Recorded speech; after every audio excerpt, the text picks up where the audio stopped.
Magandang araw sa lahat. Welcome po ulit dito sa ating channel, Ang Biyahe e Komida. Maraming salamat sa lahat ng nag-subscribe, indeed. Punta tayo sa ating topic. Marvin Agustin na diskubre ang pagiging selosa ni Jolina Magdangal. Marvin Agustin at Jolina Magdangal muling nagtambal sa pelikula.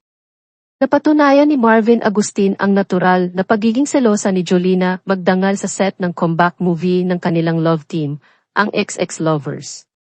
Kinuna ng mga eksena ng pero kagabi, may kausap ako sa phone, trabaho yun.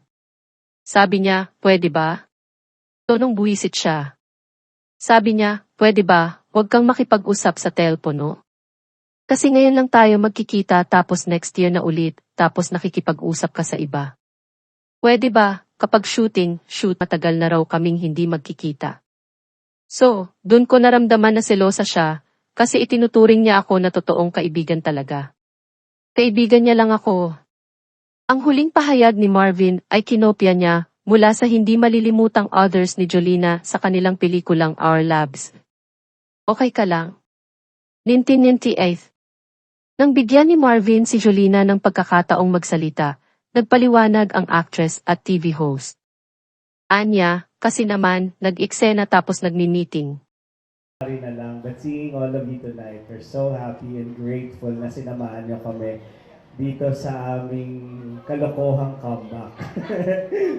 Matagal na namin gustong gawin tong kalokohan na to. Buti na lang naniwala sila Tonet at JP sa aming dalawa ni Jolina. At saka syempre ang cornerstone nandiyan si Thank you sa love. Thank you very much sa inyong lahat. Salamat.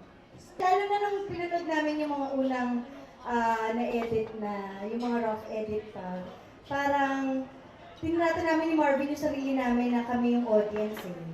So, ang hirap din pala nung audience ka na sarili mo, parang masyado akong judgmental, pero kinilig ako kasi parang naalala ko ng mga bata kami. Ganon.